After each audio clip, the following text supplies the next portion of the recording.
But, I guess I have to ask you, about Mezzi's broken wrist, how unfortunate that is for him. Ty just gave us a really thoughtful answer about, how hard Mezzi works and kind of the situation he's in. What are your thoughts about how unfortunate this is and the lack of any kind of a league response to this point? Yeah, I mean, it's disappointing on a lot of different levels. It's like I said, after the game, I thought it was a dirty play, still do. Don't see how that's, how that's anything resembling a basketball motion or movement. Watched it a lot since, and it's just disappointed because look, he's a young man who's on a two-way contract that works extremely hard, and he's trying to make it, and now he's out 4 to 6, right? And these are you never know when your opportunities are going to come. And I thought, especially with where Richaun's at now, this is a time that he might be out there on the floor. So not happy about it at all. I've said it before, and my thoughts haven't changed. I thought it was a dirty play. So nothing I can do about it other than keep moving forward with our team and continuing to try to figure out, what we can do better. But yeah, very unfortunate. All right, Sean Cunningham. Hey, Luke, just kind of following up on that a little bit. Is it hard to, even Tyrese mentioned the two-way contract situation. Is it kind of beg the question or just the curiosity that if that had been LeBron James and not Chimezie Metu, that it would have been treated a little bit differently? I don't think that's much of a question. I feel like that's a certainty more than anything else. And again, look, I'm all for it. Like this player safety, that's what this league is all about now. It's come a long way since the 80s, but I think that anyone who saw that play would knows that it would be different if it was someone else hanging on the rim trying to land safely. Yeah. And as it pertains to Richaun, obviously, he tried to warm up the other game, obviously couldn't give it a go. Is there any kind of update on him? Yeah, he did not practice today. Harrison did not practice today, and we'll see. But my gut is neither one of them will be ready for tomorrow's game. James Ham. Hey, Luke, how are you? Good, James. You? Good. Hey, when you look at the play and the way that it happened, I think, you get caught up in Chimezie getting hurt and all that. But last season, you had Alex Len, you had Harry Giles. And in a situation like that, there may have been punches thrown or at least some strongly worded response. But that's not what you saw from your team. Is there a concern that you don't have that guy, the guy who will step up and hit back in that situation? Well, I don't know if I'd call it a concern, but that's something that I definitely see as a value add to a group. So I don't know if we don't have them or we just got to continue to look to bring that out. Not saying that we want to look to fight people, but Chimezie might be the one that actually is that guy. Unfortunately, he was the one that got hurt. But this is a competitive game, and we got to be able to stand up for ourselves, and we got to be able to when pushed, be ready to push back. So look, it's something that is definitely valuable to a team. Yeah.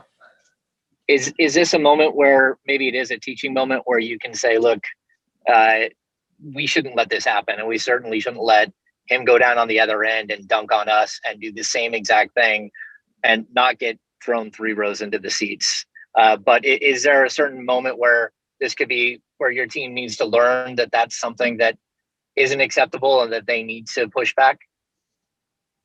Yeah, not to, we don't ever want to hurt anyone. We're not going to try to teach our guys that, but For as far as being a teachable moment, as far as, you know, standing up for each other and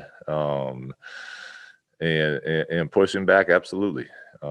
Absolutely. This is, you know, it's something that as a group and as a team, you know, you build a bond and you always hear in sports about building a family and you have your family's back and togetherness. You know, when someone, you know, messes with one of your brothers and you got a bigger brother to you know, to step up. So that's part of our process and understanding. And yeah, that's you know, that's definitely a teachable moment. Marshall Harris. Hey, Lou, given that you just said it's not looking great for Richaun Holmes, Harrison Barnes, I didn't know if you'd talked about what Barnes' actual injury is at all. But can you take us through what's going on with him and just how do you, I guess, plug in the holes from a front line that's already so tattered right now? Yeah, he sprained his foot, and you know, he tried to play through it last game. Like I said, he wasn't moving. He wasn't moving great. He told me he felt great. He wanted to keep playing, which I respect. But he's got a sprain in his foot, and we're hoping that it settles down because we need Harrison. We need him for our team to have some success. So hopefully he's not out too long. And while he is, we got to find a way to have other people step up and fill those minutes and fill those responsibilities. So you know, it's part of what a team has to do. And looking to tomorrow's matchup specifically with Miami, I mean, that was the only team that was able to get you in that 8-game stretch. And you guys had chances towards the end of the game. How different does this one feel just because you guys had done so well kind of avoiding injuries and now all of a sudden you're putting the pieces together? And I know they want to win this game and prove, you know, stop a 4-game losing streak, 1, but 2, also get maybe a little revenge. Yeah, I mean, for sure, it's going to be a little different. It's our last home game before heading out on a long road trip. You always want to handle, you know, take care of business before taking, you know, leaving on the road where things always get more challenging. So, you know, we want to make sure that we play better and we get some momentum going out. But this is a Miami team that's, you know, playoff tested and they got some vets. They play tonight in Golden State, so we'll get a look at what they're doing, you know, differently right now. But you know, yeah, matchup. I mean, that was Jimmy Butler was Harrison's matchup pretty much all game last time, and you know, Richaun is a big part of what we do. So we'll have to, you know, we're gonna have to step up from other spots and figure it out. Logan Murdoch. What's poppin', Luke? How has the partnership so far been between Tyrese Halliburton and De'Aaron Fox in the front court for you guys? And how if it's needs improvement, how are they going so far right now? How are they gelling so far in your eyes? Yeah, you know, I think they're doing a great job. I really believe they complement each other nicely as far as being able to run offense at different times through them. They enjoy playing together. They enjoy spending time together off the court as well. So it's you know, for two guys that play similar position, you know, for them to be able to complement, and they're both very intelligent players, which I think helps. You know, they can read what defenses are doing and create easier opportunities for others, which is, you know, the more type of players you can get that do that, the more success you're going to have as a group. But I think that their tandem will grow, you know, a lot over the next few years. But to be this early on, and to have them click like that together, is pretty exciting. Were you surprised that they gelled so well so early? I was, just because, you know, the draft happened and it was like no one could come around. I mean, normally you play pickup for the entire month of September and guys start to get to know each other and things of that nature. You know, the draft happened, then it was like all practice facilities are shut down and then training camp starts. So there wasn't this window of them out there playing off each other, competing against each other that you would normally have. So again, I think it goes back to the type of mindset that they have, the basketball IQ that they have that has allowed them to gel this quickly together without the normal time of an off season. Crystal Salters. Hello, Coach.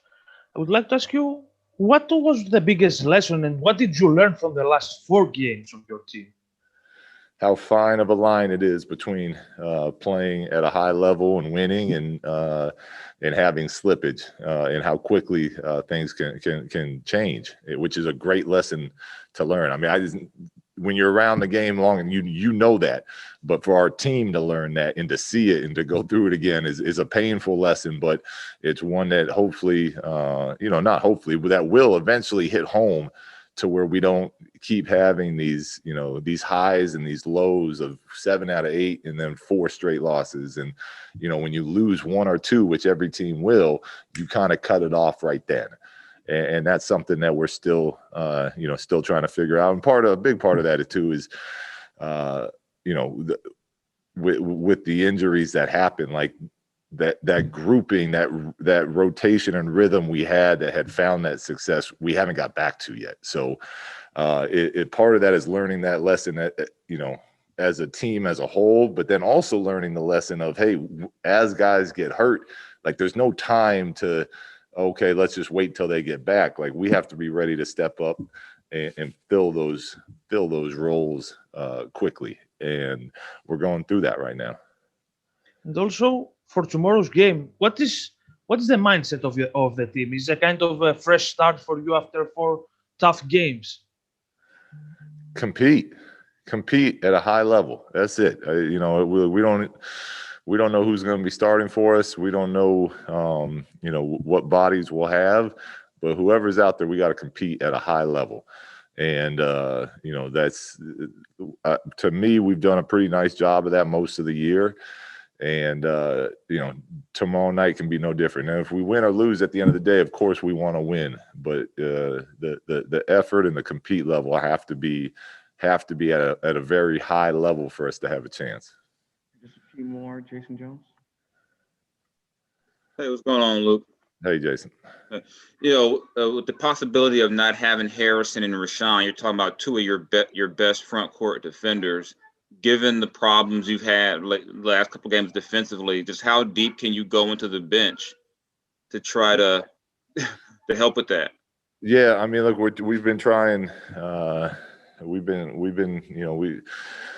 We got guys we like. I mean, we could get, Glenn will get another shot if these guys if they stay out for tomorrow. Glenn will get a shot. Daquan will get a shot. Corey, who I thought has actually put together 2 back-to-back really nice games from just a compete standpoint, high level, getting after it.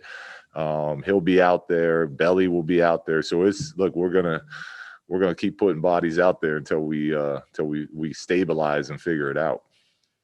And with so many guys up front out, is this a situation where you might look at Jabari for some minutes if you're going to be down some big extended amount of time? Yeah, and we've talked to Jabari. Jabari's done a great job of staying ready, and it's not he hasn't got a fair shot with it, but it was tough with him when he came in with not playing in the training camp and then the injury.